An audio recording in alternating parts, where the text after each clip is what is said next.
Chowktada was a fairly typical Upper Burma town that had not changed greatly between the days of Marco Polo and the Second Burma War, and might have slept in the Middle Ages for a century more if it had not proved a convenient spot for a railway terminus. Chowktada is actually Katha, a town in northern Myanmar, then called Burma, where George Orwell lived and worked in the mid-1920s. He made the town the setting for his first book, Burmese Days.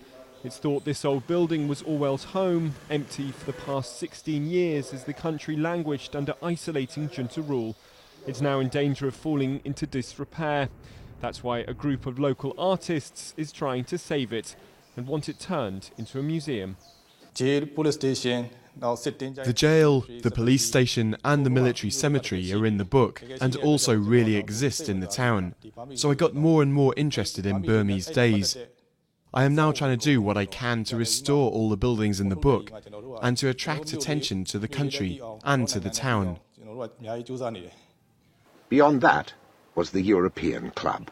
And when one looked at the club, a dumpy one-storey wooden building, one looked at the real centre of the town. The club is now used as the offices for a local business cooperative, but the bar where the British spent most of their time has now closed. Next door is the tennis club. During colonial times, locals were banned from playing, but now the club has 15 local members and a newly restored surface to play on. All world citizens have the right to play sport. The white European men started the tennis court, and now us Burmese have the chance to play. We're going to maintain it.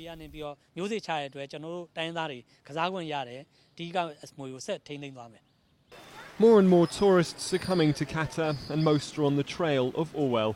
But there's little to commemorate him here, something the local headmaster is trying to change. We don't teach the students about George Orwell because it's not in the curriculum. But because I'm a resident of Katha, I tell them the reason foreigners come here is because of Orwell, so that they understand.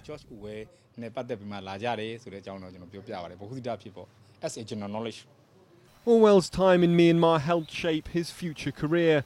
He became one of the 20th century's most important writers, with novels like Animal Farm in 1984, providing some of literature's most scathing criticism of dictatorship. As Myanmar looks to shrug off the yoke of its own long struggle under military authoritarianism, local people want to protect the legacy of one of their most famous literary guests.